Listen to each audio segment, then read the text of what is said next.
बिस्मिल्लाहिर्रहमानिर्रहीम। अस्सलाम वालेकुम नाजरीन, मैं हूँ साकिब बशीर। इस वक्त हम सुप्रीम कोर्ट ऑफ पाकिस्तान में मौजूद हैं। आईनी बेंच ने आज मिलिट्री कोर्ट्स के हवाले से केस की समाअत की है। मिलिट्री कोर्ट्स में सिविलियंस का ट्रायल हो सकता है या नहीं हो सकता, ये क्वेश्चन ऑफ लॉ है, ये कानूनी नुक्ता है जिस पर सुप्रीम कोर्ट का आईनी बेंच रोजाना की बुनियाद पर केसेस की समाअत कर रहा है। आज भी बड़ी ही जो है वो अहम समाअत थी और अहम ऑब्जर्वेशंस भी आई, नोक झोंक भी हमें नजर आई। और खास तौर पर जो मिलिट्री कोर्ट से 21 दिसंबर को फिर 26 या 27 दिसंबर को जिनको सजाएं हुई थी, उनके हवाले से गुज़श्ता रोज को हफीजुल्लाह नियाजी जो हसन नियाजी के वालिद हैं, उनकी जानिब से अदालत के सामने कुछ एतराज़ात रखे गए थे और खदशात का इज़हार किया गया था।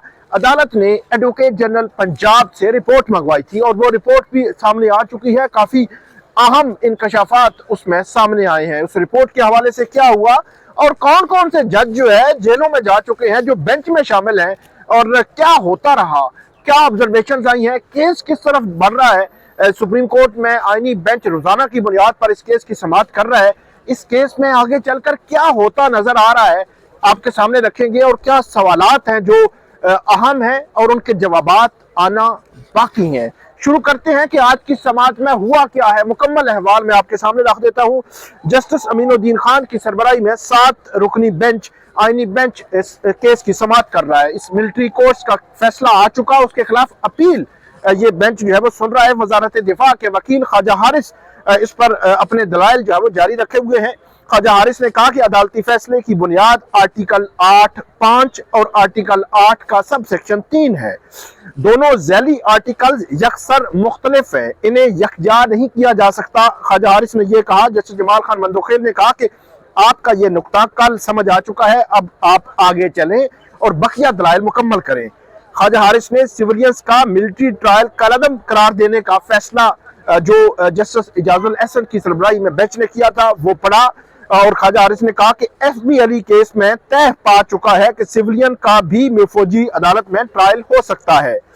यहाँ पर ख्वाजा हारिस ने यह भी कहा कि अक्सरियती फैसले में आर्टिकल 8(3) और 8(5) की गलत तशरीह की गई। मतलब आर्टिकल 8 है और उसका सब सेक्शन है 3 और आर्टिकल 8 है जिसका सब सेक्शन है 5। उसके बाले से ये कहा और उसके बाद जस्टिस जमाल खान मंदोखेर ने यह कहा कि देखते हैं इस पर हम आपसे इत्तेफाक करें या ना करें। ख्वाजा हारिस कहते हैं कि गलत तशरीह की बुनियाद पर कह दिया गया एफबी अली केस अलग नोयत का था। तो यहाँ पर ख्वाजा हारिस ने यह भी कहा कि एफबी अली पर रिटायरमेंट के बाद ट्रायल चलाया गया था जब वो सिविलियंस थे। तो यहाँ पर ख्वाजा हारिस ने कहा कि फैसले में कहा गया कि जुर्म सरजद होते वक्त रिटायर्ड नहीं थे, इसलिए उनका केस अलग है। यहाँ पे जस्टिस जमाल खान मंदोखेर उनकी जानिब से ये रिमार्क सामने आए, ऑब्जर्वेशन बड़ी अहम, कि 9 मई वाले मुल्जमान तो आर्म फोर्सेस से ताल्लुक नहीं रखते थे। जस्टिस जमाल खान मंदोखेर ने यह भी कहा कि आजकल एक इस्तिलाह एक्स सर्विसमैन की भी है। ये एक्स सर्विसमैन मैन में भी नहीं थे, मतलब 9 मई के जो मुल्जमान थे वो एक्स सर्विसमैन भी नहीं थे, मतलब आर्मी से या आर्म फोर्सेस से रिटायर्ड भी नहीं थे। उसके बाद जस्टिस जमाल खान मंदोखेर ने कहा कि चलें हम सिर्फ शहरी की इस्तिलाह जो है वो इस्तेमाल कर लेते हैं।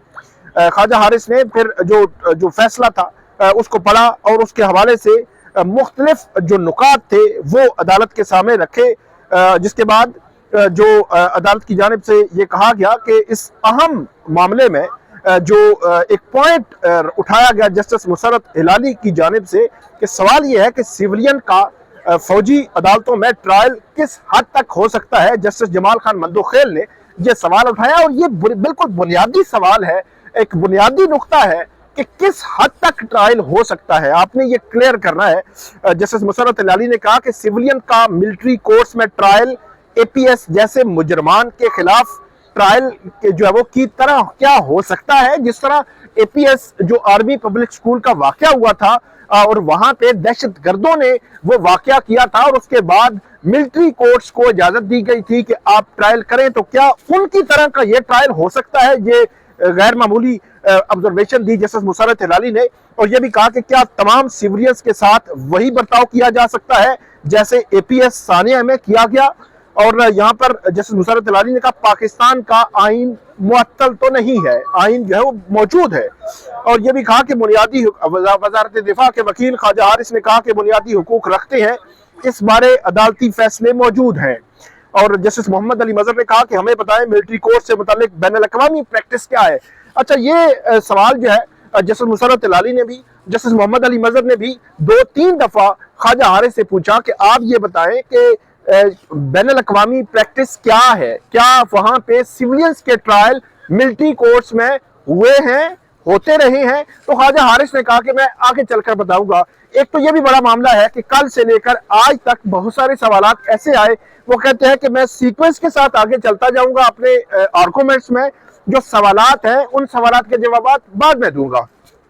اس کے بعد یہ بھی کہا خواجہ حارث نے کہ بین الاقوامی سطح پر بھی ایسی مثالیں موجود ہیں، جیسے جمال خان مندوخیل نے کہا کہ روزانہ کی بنیاد پر ہمارے فوجی جوان شہید ہو رہے ہیں، ہمیں شہداء کا احساس ہے، اور یہ بھی کہا کہ سوال یہ ہے کہ ان شہداء کے مقدمات فوجی عدالتوں میں کیوں نہیں چلتے، اور یہ بھی کہا کہ اگر کوئی محض سوچ رکھتا ہو تو کیا اس کے خلاف بھی ملٹری کورٹس میں کیس جو ہے وہ چلے گا؟ یہ بڑا ہی اہم اور غیر معمولی سوال۔ اس کے بعد جسٹس جمال خان مندوخیل نے یہ بھی کہا کہ سوال یہ ہے کہ کون سے کیسز ہیں آرٹیکل 8 کی شق 3 کے تحت ملٹری کورٹس میں چلیں گے، یہ جو ہے وہ آپ بتائیں۔ یہ پوائنٹ رکھا خواجہ حارث کے سامنے، اور جسٹس نعیم اختر افغان نے مکالمہ کیا، خواجہ حارث سے ان کا مکالمہ ہوا۔ انہوں نے کہا کہ خواجہ صاحب لگتا ہے آپ کی تیاری مکمل نہیں ہے، 5 رکنی بینچ نے آرمی ایکٹ کی کچھ دفعات کالعدم کی ہیں، اگر ہم بھی ان دفعات کو کالعدم رکھیں تو پھر تو سیولین کا فوجی ٹرائل ہو ہی نہیں سکتا۔ اگر ہم کسی اور نتیجے پر پہنچے تو طے کرنا ہوگا کہ کون سے سیولین کا فوجی ٹرائل ہو سکتا ہے، اور اب آفیشل سیکرٹ ایکٹ میں 2023 میں ترمیم بھی ہو چکی ہے، ہمیں اس ترمیم کی روشنی میں بھی بتائیں، جسٹس نعیم اختر افغان نے کہا۔ اور یہ بھی کہا کہ کل جسٹس جمال خان مندوخیل نے فوجی چوکی کی مثال دے کر سوال اسی لیے پوچھا تھا، اور یہ بھی جسٹس جمال خان مندوخیل نے یہاں پر یہ کہا کہ پارلیمنٹ کا اختیار بلا شبہ ہے قانون بنائے کہ کیا کیا چیز جرم ہے، پارلیمنٹ چاہے تو کل قانون بنا دے، اور ترچھی آنکھ سے دیکھنا بھی جرم ہے، ترچھی آنکھ سے دیکھنا بھی جرم ہے، ان کا اختیار ہے کہ وہ جو ہے وہ اس قسم کا قانون جو ہے وہ بنا دے۔ اس پر جسٹس جمال خان مندوخیل نے مزید کہا کہ اس جرم کا ٹرائل کہاں ہوگا، وہ عدالت قائم کرنا بھی پارلیمنٹ کی آئینی ذمہ داری ہے۔ جسٹس جمال خان مندوخیل یہ بھی کہتے ہیں کہ آئین پاکستان پارلیمنٹ کو یہ اختیار اور ذمہ داری دیتا ہے، کہا جاتا ہے کہ پارلیمنٹ سپریم ہے، میرے خیال میں آئین سپریم ہے، کیونکہ جو عدلیہ ہے، جو ایگزیکٹو ہے، جو مقننہ ہے، یہ جو تینوں پلرز ہیں سٹیٹ کے، یہ تینوں پلرز جو ہے وہ اس کو جو ریگولیٹ کرتا ہے وہ آئین ان کو کہتا ہے کہ ایگزیکٹو کا کیا رول ہے، عدلیہ کا کیا رول ہے، اور مقننہ کا کیا رول ہے، یہ آئین ہمیں بتاتا ہے۔ تو انہوں نے کہا کہ میری نظر میں آئین جو ہے وہ سپریم ہے، یہ بات کی گئی۔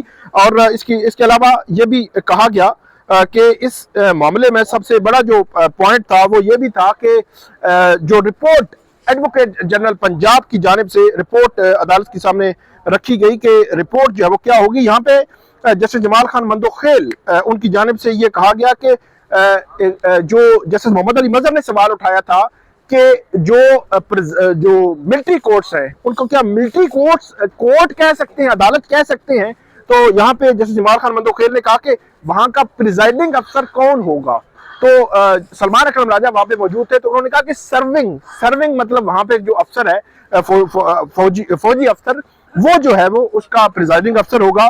تو یہاں پہ جب یہ سوال آیا تو جسٹس محمد علی مظہر نے کہا کہ پھر تو جو کسٹم کے مختلف ٹرائبیونلز بنے ہوئے ہیں وہاں پہ بھی ایگزیکٹو وہ ٹرائبیونل بناتا ہے، تو کیا وہ ایگزیکٹو کا رول کہا جائے گا؟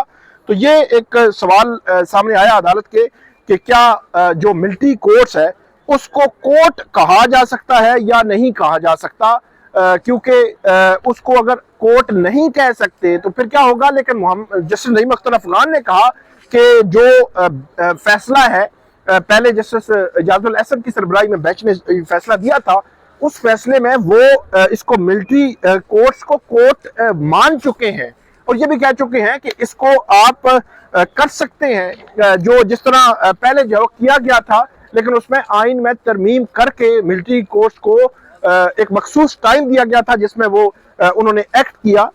उसके बाद जब ये आज बात आगे बढ़ रही थी तो जो एडवोकेट जनरल पंजाब हैं उनको जस्टिस अमीनुद्दीन खान जो सरबराह हैं इस बेंच के, उन्होंने रोस्ट्रम पे बुलाया और रोस्ट्रम पे बुलाकर उनसे पूछा कि आपने पंजाब के हवाले से क्या रिपोर्ट तैयार की है। तो एडिशनल एडवोकेट जनरल पंजाब उन्होंने कहा कि सानिया 9 मई के 27 जो मुजरिमान हैं जिनमें से 2 रिहा हो चुके हैं और 25 इस वक्त भी कोट लखपत जेल में मौजूद हैं। उनकी जानिब से एक रिपोर्ट पेश की गई, जिस रिपोर्ट में उनकी जानिब से जो कहा गया वो मैं एग्जैक्टली आपको बता देता हूँ। एक तो उन्होंने 25 लोगों की बात की और वहाँ पे उनके जो नाम है वो भी बताए गए और उन नामों में मुकम्मल तौर पर जो कुछ ऐसे लोग हैं, 2 ऐसे लोग हैं, जावेद अकरम और मियां मोहम्मद अकरम उस्मान, इनकी जो फैमिलीज हैं इनकी 3 दफा मुलाकात जो है वो करवाई जा चुकी है। अगर 26 दिसंबर से लेकर आज तक का अंदाजा लगाया जाए तो ये 8 जनवरी बनता है, तो ये ऑलमोस्ट 13 दिन बनते हैं। तो ये लिख रहे हैं कि इन 13 दिनों में इनकी 3 दफा मुलाकात करवाई जा चुकी है। फिर कुछ लोग ऐसे भी हैं जिनकी 2 दफा मुलाकातें जो है वो करवाई जा चुकी हैं, कुछ लोगों की 1 दफा मुलाकात करवाई जा चुकी है, इस रिपोर्ट में ये कहा गया है। फिर इस एडिशनल एडवोकेट जनरल साहब कहते हैं कि 1978 के रूल्स के तहत इन जो जेल मैनुअल के मुताबिक इन तमाम कैदियों को सहूलियात फराहम की जा रही हैं। इनको जब वहाँ पे लाया गया, इनका मेडिकल चेकअप हुआ, फिर इनकी जो वहाँ पे इनको रहने के लिए और इनको सोने के लिए जितनी भी चीज़ें वहाँ पे चाहिए वो उनको फराहम की गई।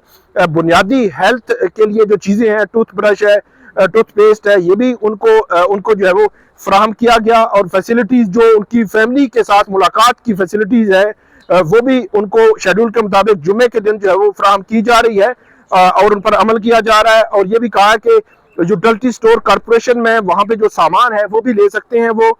इसके अलावा मेडिकल स्टाफ जो है वो भी अवेलेबल होता है। मेडिकल स्टाफ के वहाँ पे मेडिकल स्टाफ उनका गाहे बगाहे चेकअप भी करता है। इसमें मुकम्मल तफसीलात दी गई हैं इन 25 लोगों की कि किसकी कितनी सजा है और उसको वहाँ क्या रखा गया है। अच्छा, इसमें हुआ ये आज जो मामला हुआ उसमें जो बात जिसपे सारा सवाल उठा, हफीजुल्लाह नियाजी जो है वो रोस्ट्रम पे आ गए और हफीजुल्लाह नियाजी रोस्ट्रम पे आके उन्होंने अदालत को ये कहा कि उनको वहाँ पे एक अलग से एक सब जेल टाइप माहौल में रखा गया है और आइसोलेशन में रखा गया है। और वहाँ पे जो जेलों में कैदी होते हैं उन कैदियों को सुबह एक जेल के अंदर एक मखसूस जगह पे उनको जो है वो उनको निकलने की इजाजत होती है और वो शाम होने से पहले उनको वहां से लेकर उनको अंदर जेल में दोबारा से बंद कर दिया जाता है। तो वो जो फैसिलिटी है जेल मैनुअल के मुताबिक वो भी उनको फराहम नहीं की जा रही। वहां पर जस्टिस जमाल खान मंदोखेर ने कहा कि वो भी 40 डेज जो है वो जेल में रहे हैं, उनको अंदाजा है और ये होती है फैसिलिटी। और उन्होंने ये भी कहा कि आप किसी भी कैदी को आइसोलेशन में नहीं रख सकते, अलग थलग आपको नहीं रख सकते। आप किसी बंदे को भी एक जगह पे 2 दिन भी रखेंगे तो वो नहीं रह सकेगा, मुश्किल होता है इस तरह रहना। और उसी के साथ फिर जो एडिशनल एडवोकेट जनरल पंजाब थे उन्होंने ये कहा कि इसी बेंच में एक और मेंबर भी हैं जो जेल में रहे हैं और उन्होंने हवाला दिया शाहिद बलाल, जस्टिस शाहिद बलाल। उन्होंने कहा कि उनके साथ वो भावलपुर जेल में रहे हैं। तो अदालत की जानिब से ये कहा गया कि जो फैसिलिटेशन है आप ये फैसिलिटेशन जो है वो इनको देंगे जेल मैनुअल के मुताबिक। एडिशनल एडवोकेट जनरल ये बार बार ये कह रहे थे कि हम सारी जो है वो फराहम करने हैं। हफीजुल्लाह नियाजी ने कहा कि ये इन्होंने मुलाकात करवाई है और जिस दिन मुलाकात होती है खाना भी लेकर जाते हैं या कोई फूड जैसी कोई चीज भी लेकर जाते हैं। लेकिन उन्होंने कहा कि हमारा जो इतराज है, जो शिकायत है वो यही है कि जेल मैनुअल के मुताबिक जो सुबह से शाम तक निकलने की वहां पे मखसूस जगह पे निकलने की जो इजाजत होती है वो इजाजत उनको नहीं दी जा रही, उनके साथ अलग थलग सलूक रखा जा रहा है। तो इस पर जस्टिस अमीनुद्दीन खान ने कहा कि बिल्कुल जो है वो ये हम जो है वो देखेंगे और हम भी आपकी तरह फिक्रमंद हैं और हम रोजाना की बुनियाद पर भी इनसे रिपोर्ट मंगवा लिया करेंगे। और अब भी एडवोकेट जनरल पंजाब जो है उनको ये हुक्म दिया गया है कि कल वो रिपोर्ट देंगे कि जो शिकायत हफीजुल्लाह नियाजी लगा रहे हैं क्या ये वाकई है या ऐसा नहीं है। क्योंकि हफीजुल्लाह नियाजी जब एडिशनल एडवोकेट जनरल पंजाब के साथ रोस्ट्रम पे खड़े थे तो वो उनकी हर बात की तरदीद कर रहे थे कि ऐसा नहीं है। तो उन्होंने कहा कि मैंने तहरीरी रिपोर्ट भी दी है। तहरीरी रिपोर्ट कल भी जो जस्टिस अमीनुद्दीन खान है उन्होंने कहा कि कल वो दोबारा जो है वो रिपोर्ट दे और जेल मैनुअल के मुताबिक قیدیوں کے ساتھ وہ سلوک رکھنا ضروری ہے۔ جو جسٹس مسرت ہلالی ہیں، انہوں نے کہا کہ میں جاتی تھی مختلف جیلوں میں جب پشاور ہائی کورٹ کی چیف جسٹس تھی، تو وہاں پہ جو اس طرح دہشت گرد یا اتنی ہائی پروفائل دہشت گرد ہوتے تھے تو ان کے بیرکس کے قریب ہم نہیں جاتے تھے، لیکن کیا انہوں نے وہ کچھ کیا ہے جو دہشت گردوں نے کیا؟ ایسا نہیں ہے، اور ان کا وہ اس قسم کا جرم نہیں ہے کہ آپ اس کا سلوک کریں۔ جیل مینول کے مطابق ان کو تمام سہولیات ملنا ضروری ہے۔ تو یہ معاملہ رکھا گیا ہے۔ اب جو آئینی بینچ ہے، اس نے کل دوبارہ سے پنجاب حکومت سے رپورٹ مانگ لی ہے۔ اب دیکھتے ہیں کہ کل رپورٹ کیا آتی ہے۔ یہ کیس اب تیزی سے آگے بڑھ رہا ہے۔ خواجہ حارث کل اپنے دلائل دوبارہ جاری رکھیں گے۔ ان کو کہا گیا ہے کہ آپ اپنے دلائل جو مکمل کریں۔ اب دوبارہ کل جب سماعت ہوگی، جو بھی اپڈیٹس ہوگی وہ آپ کے ساتھ ہم شیئر کریں گے۔ ہمیں آپ فیڈ بیک دیجیے گا۔ اللہ حافظ۔